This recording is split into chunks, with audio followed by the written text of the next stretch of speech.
अस्सलाम वालेकुम जी। मैं आज आप लोगों के लिए कॉन्ट्रैक्ट एक्ट का बहुत इम्पोर्टेंट क्वेश्चंस लेके आया जो कि रिलेट करता है essentials of a valid contracts के साथ। या क्वेश्चन आपको इस तरह से भी आ सकता है, what agreements are contracts.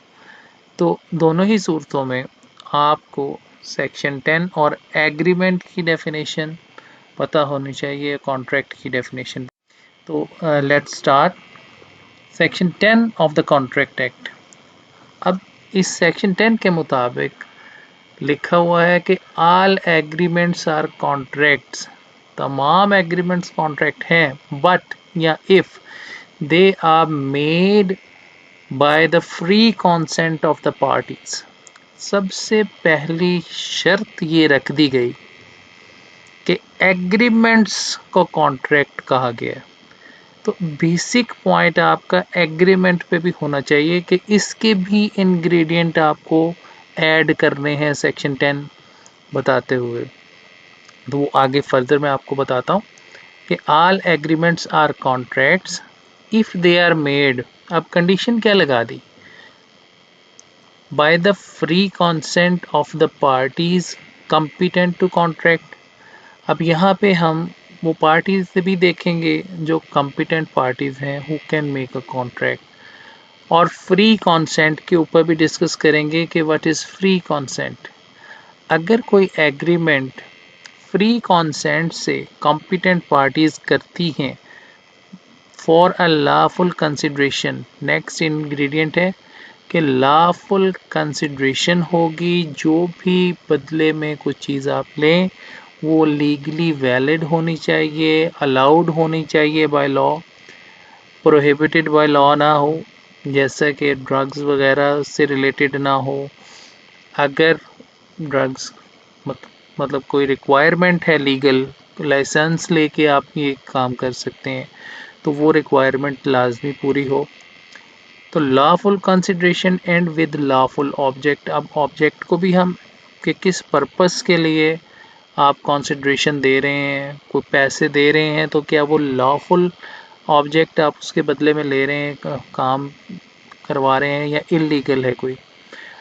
And are not thereby expressly declared to be void. Last ingredient जो है वो बाज़ सूरतों में कानून ही बता देता है कि ये एक्सप्रेसली डिक्लेयर कर दिया गया है कि कॉन्ट्रैक्ट वॉइड है। वो आगे आप एग्रीमेंट्स के बारे में पढ़ेंगे। जो चीज़ें, जो एग्रीमेंट्स एक्सप्रेसली वॉइड डिक्लेयर हो जाएं, जैसे विदाउट लॉफुल कंसिडरेशन या विदाउट कंसिडरेशन जो एग्रीमेंट होते हैं वो वॉइड होते हैं। तो ऐसे भी ये एक्सप्रेसली डिक्लेयर किया गया वॉइड। किसी को मैरिज से रोकने के लिए कॉन्ट्रैक्ट किया जाए तो वो भी वॉइड है, वो एग्रीमेंट वॉइड है। जो agreements expressly declare to be void हैं, कानून ने बता कर दिया कि ये एग्रीमेंट्स वॉइड हैं, ये नहीं हो सकते, वो भी एग्रीमेंट्स कॉन्ट्रैक्ट नहीं होंगे। तो वो तमाम एग्रीमेंट्स कॉन्ट्रैक्ट के डेफिनेशन में आते हैं जो कि फ्री कंसेंट से हो पार्टीज़ की, और parties must be competent to contract.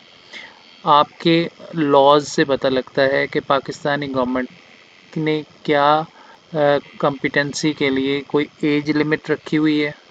Definitely होती है कि मेजर जो है वो ही कॉन्ट्रैक्ट कर सकता है, और इसके अलावा आपको ये देखना पड़ता है कि साउंड माइंड है कि नहीं। अब इस सेक्शन 10 की डेफिनेशन को इस कॉन्ट्रैक्ट के इंग्रेडिएंट में स्टडी करते हैं। नंबर 1 वही बात आ गई कि एग्रीमेंट्स को कॉन्ट्रैक्ट कहा गया है, तो एग्रीमेंट की भी डेफिनेशन हमें एक्सप्लेन करनी पड़ती है, बतानी पड़ती है कि एक पार्टी लॉफुल ऑफर दे, there must be a lawful offer by one party and a lawful acceptance by the other, और दूसरी पार्टी उसको एक्सेप्ट करे वो भी लीगल वे में या लीगल चीज़ों के बारे में।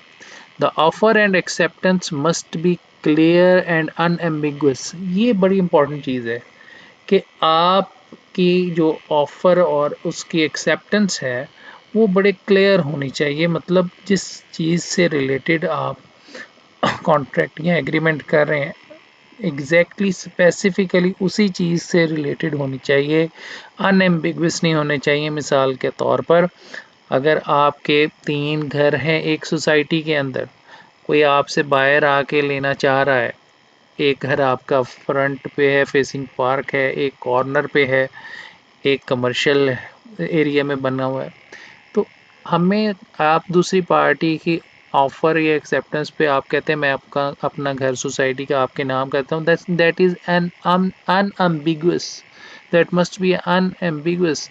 आपको बताना पड़ेगा कि कौन सा वाला घर, कौन सा प्लॉट, स्पेसिफिक अपनी बतानी पड़ेगी। आपकी जो भी इंटेंशन है वो क्लियर हो एग्रीमेंट के ज़रिए कि क्या चीज़ आप बेच रहे हैं, किस बारे में आप सौदा कर रहे हैं।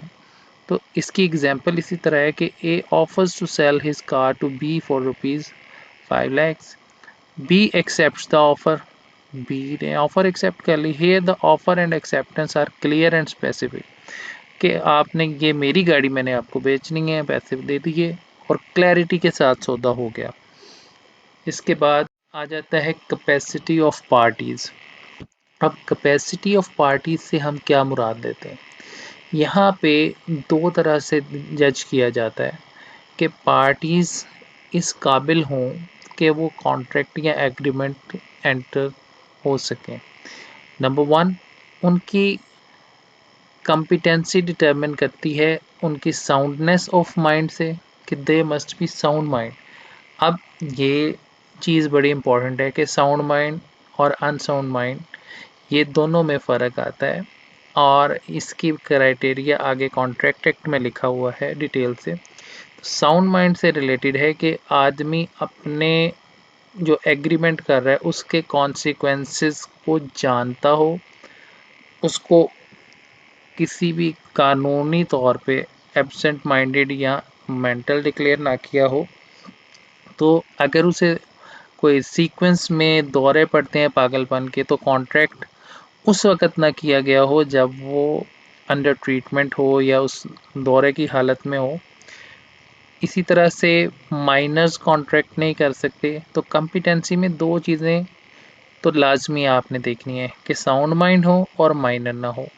तीसरी इम्पॉर्टेंट चीज़ ये होती है कि कई दफ़ा कानून डिक्लेयर कर देता है कि ये शख्स ये कॉन्ट्रैक्ट नहीं कर सकता। अगर कानून ने डिस्क्वालीफाई कर दिया है, they must not be disqualified by any law.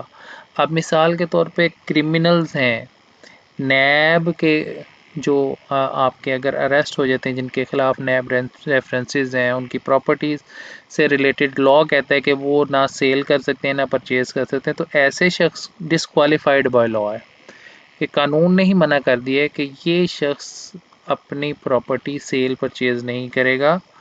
तो इस लिहाज से उस पर्सन को भी डिस्क्वालीफाइड बाय लॉ कर दिया जाता है। जो अगर कोई डिस्क्वालीफाइड बाय लॉ होगा, जो कोई क्रिमिनल है, फाइनेंशियल क्राइम में मुलव्वस है, तो वो अपनी प्रॉपर्टी से रिलेटेड कोई कॉन्ट्रैक्ट नहीं कर पाएगा। ये भी बाज़ लॉज में मेंशन है क्लियरली। तो फिर एग्जाम्पल आपके पास है हर पॉइंट की, आप शॉर्ट एग्जाम्पल भी देंगे तो आपके मार्क्स बड़े अच्छे आएंगे। Minor promises to sell his property to be, ठीक है, दिस कॉन्ट्रैक्ट इज वॉइड क्योंकि माइनर कॉन्ट्रैक्ट कर नहीं सकता। ये एग्जाम्पल मेंशन कर हम देखते हैं कि फ्री कॉन्सेंट होता क्या है। अब फ्री कॉन्सेंट वो कॉन्सेंट को कहा गया है जिसके ऊपर ना क्वेश्चन से कॉन्सेंट ली गई हो, ना आपका अनड्यू इन्फ्लुएंस हो, ना फ्रॉड हो, ना मिसरिप्रेजेंटेशन हो और ना मिस्टेक हो।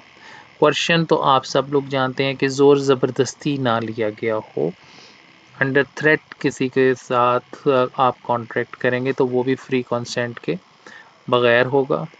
फिर नेक्स्ट है अनड्यू इन्फ्लुएंस। अनड्यू इन्फ्लुएंस में देखा जाता है रिलेशनशिप पार्टीज़ का, कि अगर कोई आपके ऐसे रिलेटिव है या ऐसा इस कैटेगरी में आता है कि आपके ऊपर अपनी बात मनवाने का इन्फ्लुएंस हो और आप उसके अंडर इन्फ्लुएंस हो कि जो वो कहे आप मान जाएं। फॉर एग्जांपल कोई ऐसे रिलेशंस हैं जो फिड्यूशियरी रिलेशन का नाम दिया गया है कि जिनके साथ आपका ताल्लुक़ है, आपके वालिद साहब आपको कोई काम कह देते हैं, भाई कह देता है, कोई कोई एग्रीमेंट करवा लेता है, कोई बहुत क्लोज फ्रेंड है आपका, वो आपको कह दे और आप उसके लिए कुछ भी कर जाएं जो आप पे ट्रस्ट करता है।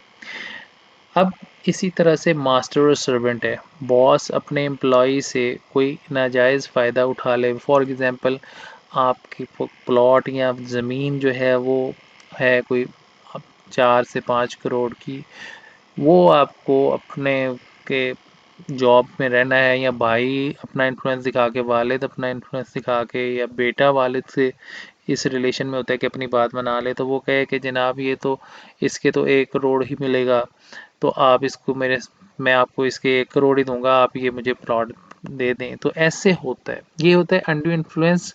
ये डिपेंड करता है रिलेशनशिप ऑफ पार्टीज के, कोई पार्टी अपनी बात मनवाने की पोजीशन में अगर है तो फिर यही समझा जाएगा कि अगर उसने वो बात आपसे मनवा के अनफेयर एडवांटेज लिया है कोई, अगर मिसाल के तौर पर 4 से 4.5 करोड़ की आपकी ज़मीन कोई ख़रीदता है और आपका बाप या भाई वो 1 करोड़ 1.5 2 करोड़ में ख़रीदता है, तो इसका मतलब है कि अंडर इन्फ्लुएंस है, ता वक्त कि आप नहीं कहते कि मैंने अपनी मर्ज़ी से दी है।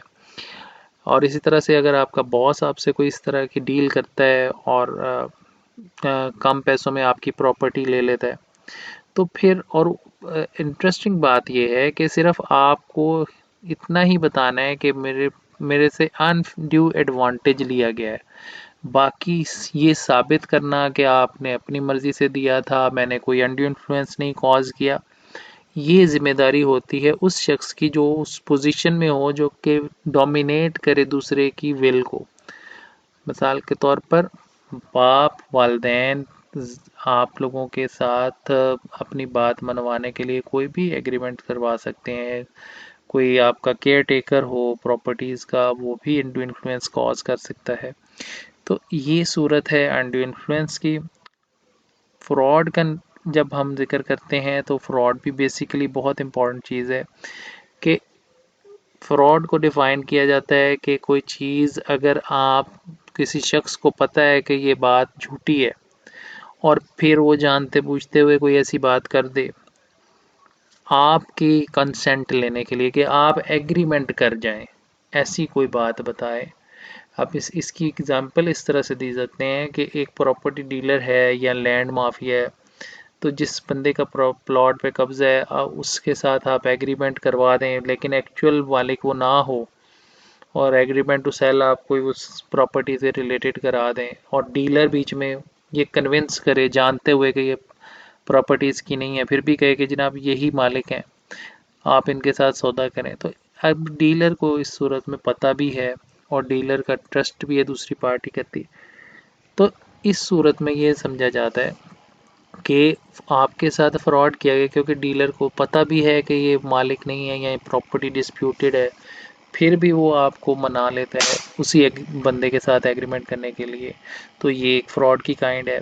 दूसरी काइंड ये है active concealment of a fact, कि आप किसी को जानते बूझते हुए कोई असल बात छुपाएं ताकि आपसे वो एग्रीमेंट कर ले। कोई एक बात पे फोकस रखना है, ये free consent relates with the agreement. ये सारी चीज़ें कॉर्शन, अंडर इन्फ्लुएंस, फ्रॉड, मिसरिप्रेजेंटेशन, ये की जब जाती हैं तो सिर्फ और सिर्फ मकसद ये होता है कॉन्ट्रैक्ट एक्ट में कि आप किसी तरह से एग्रीमेंट में एंटर हो जाएं। ये उस सूरत में है, किसी और काम के लिए अगर ये चीज़ें आती हैं तो ये ऑफेंस तो बन सकता है, लेकिन कॉन्ट्रैक्ट एक्ट में फॉल नहीं करेगा। तो कॉन्ट्रैक्ट एक्ट के लिए ज़रूरी है कि free consent must be free from coercion, undue influence, fraud. फिर कॉन्ट्रैक्ट एक्ट में ये भी है कि हर चीज़ जो लॉ ने फ्रॉडुलेंट डिक्लेयर कर दी है वो भी शामिल है इसमें। फिर मिस रिप्रेजेंटेशन आ जाता है, चाहे आपको पता है कि ये बात झूठी है, चाहे आपको नहीं पता। अब यहाँ पे ये फ़र्क आ जाता है मिस रिप्रेजेंटेशन में, कि फ्रॉड में आपको पता है तो भी आप झूठी बात कर रहे हैं, फैक्ट को छुपा रहे हैं। लेकिन मिस रिप्रेजेंटेशन में अगर आपको नहीं भी पता फिर भी आप गलत बयानी कर रहे हैं ना जानते हुए, तो वो चीज़ मिस रिप्रेजेंटेशन में फॉल करती है। इसी तरह से मिस्टेक है कि आपका सब्जेक्ट मैटर आपको भी पता है, सेलर को भी पता है, बायर को भी पता है, लेकिन वो सेलर जो है ना वो सेलर जानता है ना बायर जानता है। एक शिपमेंट आपकी आ रही है तो वो शिपमेंट का आप सौदा कर लेते हैं पहले पहुंचने से पहले ही। अब ना पता है सेलर को ना पता है बायर को कि यार ये सामान जहाज गर्क हो गया समुद्र में। तो ऐसी सूरत में मिस्टेक है, party both the parties are at mistake. अब सब्जेक्ट मैटर से रिलेटेड के वो तो सामान है ही नहीं, तो ये भी कॉन्सेंट फ्री कॉन्सेंट नहीं होगी, जो अंडर मिस्टेक कॉन्सेंट होगी। अब इसकी एग्जांपल लिख दें कि if A threatens to sell his house, the consent obtained by the coercion renders the contract voidable।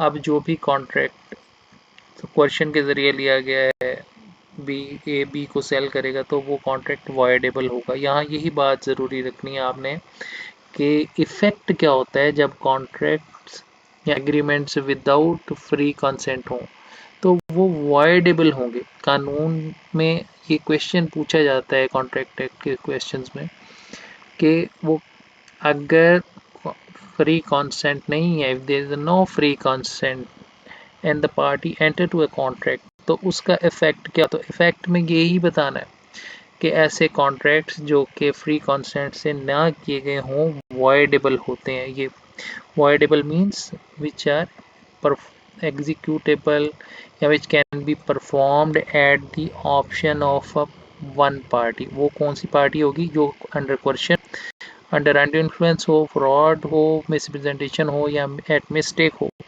तो वो पार्टी अगर फिर भी तैयार है कि नहीं ठीक है जो हो गया सही है, तो फिर परफॉर्म किया जा सकता है। आप लॉफुल कंसिडरेशन के बारे में बताएंगे कि कंसिडरेशन होती क्या है exactly. Consideration refers to something of value exchange between the parties के कोई ऐसी चीज़ होनी चाहिए जिसकी कोई ना कोई वैल्यू हो, और वो चीज़ लॉफुल होनी चाहिए, रियल होनी चाहिए और प्रोहिबिटेड बाय लॉ ना हो। अब इसकी एग्जांपल मैंने कोड की हैं, ये आप लोग देख लीजिएगा।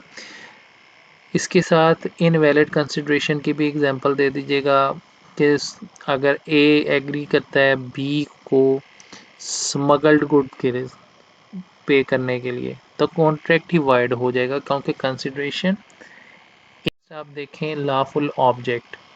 अब जो ऑब्जेक्ट है उससे क्या मुराद लेते हैं, जिसके बदले में जो काम आप किसी से करवाना चाह रहे हैं या जो चीज़ आप ख़रीद रहे हैं एग्जैक्टली वो चीज़ ऑब्जेक्ट होगी।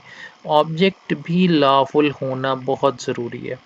अगर कॉन्ट्रैक्ट के दौरान आप किसी इलीगल चीज़ के बारे में कॉन्ट्रैक्ट करते हैं, मिसाल के तौर पर जो कॉन्ट्रैक्ट हैं जिसमें कि शराब बाय करना मुसलमानों के लिए हराम है, तो वो डेफिनेटली वो ऑब्जेक्ट ही इलीगल है। कोई आपसे ख़रीदता है, इट मीन्स कि वो चीज़ इलीगल है जो कॉन्ट्रैक्ट का ऑब्जेक्ट है, तो कॉन्ट्रैक्ट वॉइड हो जाता है इस सूरत में। ये बात याद रखनी है कि फ्री कंसेंट के बगैर कॉन्ट्रैक्ट वॉइडेबल है वो एग्रीमेंट, और अगर इलीगल या अनलॉफुल ऑब्जेक्ट या कंसिडरेशन होगी तो कॉन्ट्रैक्ट वाइड होगा। आपके पास एग्रीमेंट ऐसा होना चाहिए जो कि एक्सप्रेसली डिक्लेयर ना किया गया हो वाइड। मिसाल के तौर पर अब जो एग्रीमेंट्स हैं, the agreement should not fall under categories expressly declared wide by law.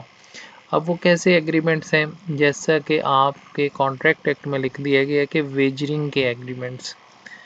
अब वो ये क्या चीज़ होती है, ये होती है जुआ लगा दिया जाता है, वो है एक्सप्रेसली डिक्लेयर्ड है। तो ऐसी चीज़ें जो एक्सप्रेसली डिक्लेयर्ड कर दिए जाए वॉइड ऐसे एग्रीमेंट्स, तो वो भी essentials of a valid contract से बाहर हैं। अब नेक्स्ट सर्टेनिटी ऑफ टर्म्स, ये बड़ा इम्पोर्टेंट एक आजकल आ रहा है बीच में कि सर्टेन होनी चाहिए। मतलब कैटेगोरिकली कॉन्ट्रैक्ट के अंदर मेंशन किया जाए कि किस ऑब्जेक्ट के बारे में है और क्या कंसिडरेशन होगी। स्पेसिफाई करना बहुत ज़रूरी है इन चीज़ों को, ताकि सर्टेनिटी आ सके। मिसाल के तौर पर मैंने आपको जो एग्जांपल पहले दी है वही आप कोट कर सकते हैं कि आपके 3 घर हैं, एक पार्टी आपके पास आई है कि जी मैं आपका एक घर ख़रीदना चाहता हूँ, आप उससे कॉन्ट्रैक्ट कर लेते हैं। अब आपने उसे दिया है गली वाला प्लॉट अपनी दिमाग के मुताबिक, अपनी सोच के मुताबिक, लेकिन वो कहता है जी मैंने तो फेसिंग पावर के लेना है, आपका मेरे साथ एग्रीमेंट हो गया। तो अगर कॉन्ट्रैक्ट के अंदर सर्टेनिटी नहीं होगी तो वो कॉन्ट्रैक्ट परफॉर्म नहीं किया जाएगा। ठीक है, तो ये एसेंशियल इंग्रेडिएंट्स अब डेवलप होते जा रहे हैं जजमेंट्स के लिहाज से भी, और परफॉर्म ये पॉसिबिलिटी ऑफ परफॉर्मेंस इसका अगला जो है इम्पोर्टेंट आप कह लें कि इंग्रेडिएंट बन चुका है आजकल। The contract must be capable of being performed, agreements to do impossible acts are void. Example क्या है, A agrees to bring a car star down from the sky for B, कि आप लोग जाहिर बात है कस्में जो लोग वादे करते हैं कि मैं हमारे लिए आसमान से तारे तोड़ लाऊंगा, तो अगली जब शादी हो जाए तो कहे कि जनाब आपने तो मुझे कहा था आसमान से तारे तोड़ देंगे, तो ये इम्पॉसिबल है इसकी परफॉर्मेंस, इसलिए वो। Next, legal formalities. अगर कोई एग्रीमेंट लॉ कहता है कि रजिस्टर्ड होना ज़रूरी है तो वो भी लाजमी तौर पर रजिस्टर करवाया जाएगा। तो लीगल फॉर्मेलिटीज़ बहुत इम्पॉर्टेंट इसका जुज़ बन चुका है वैलिड कॉन्ट्रैक्ट के एसेंशियल में, कि अगर लॉ ने डिक्लेयर कर दिया कि इस तरह से होगा तो फिर रजिस्टर्ड होगा, या ये कुछ चीज़ें रिक्वायर्ड हैं before entering into a contract. अब मैं कहता हूँ कि मैं डॉक्टर हूँ, अब डॉक्टर के लिए मेरे पास रिक्वायरमेंट होनी चाहिए या तो एमबीबीएस या होम्योपैथिक की डिग्री, जो भी प्रैक्टिस मैंने करनी है। उसके बगैर ही मैं किसी से, वो डिग्री मेरे पास है कोई नहीं, मैं वैसे ही कहूँ, ऐसे भी कई डॉक्टर्स आजकल फिरते हैं, और मैं इलाज शुरू कर दूँ, तो ये किसी के साथ कॉन्ट्रैक्ट कर लूँ कि मैं तुम्हारा इलाज करूँगा और ये फ़ीस लूँगा, तो ये चीज़ क्या है कि लीगल फॉर्मेलिटीज़ ही नहीं पूरी, ना मैं क्वालिफाइड हूँ। अगर मैं क्वालिफाइड ही नहीं हूँ और जो कानून की रिक्वायरमेंट्स हैं उसके मुताबिक कॉन्ट्रैक्ट है ही नहीं, तो फिर वो वॉइड कॉन्ट्रैक्ट कहलाया जाएगा, विन वैलिड कॉन्ट्रैक्ट हो जाएगा। एग्जाम्पल इसकी, a sale of immovable property must be in writing and registered under the law. A verbal agreement for such a sale would be invalid. अगर राइटिंग रिक्वायरमेंट है किसी भी property को cell करने की और रजिस्ट्रेशन, तो वर्बल एग्रीमेंट उसके लिहाज से इनवैलिड। नेक्स्ट कंक्लूजन है, अब आप लोगों को बहुत डिटेल से पता लग चुका है कि a contract fulfilling all these essential is legally enforceable. ऐसा कॉन्ट्रैक्ट उसको कहेंगे जो कि ये रिक्वायरमेंट्स पूरी कर सकता है, करेगा और लीगली इन्फोर्सेबल होगा। एनी डेफिशिएंसी इन वन और more of these requirements can render a contract voidable और अनएनफोर्सेबल। अब ये अल्लाह ताला आप सबको आपके एग्ज़ाम्स में कामयाब करे। ये नट शेल कंक्लूजन लिखना हर क्वेश्चन के आंसर में बहुत ज़रूरी है आप सबके लिए। उम्मीद करता हूँ आप लोगों को ये लेक्चर पसंद आएगा। अल्लाह ताला आपका हामी और नासिर हो।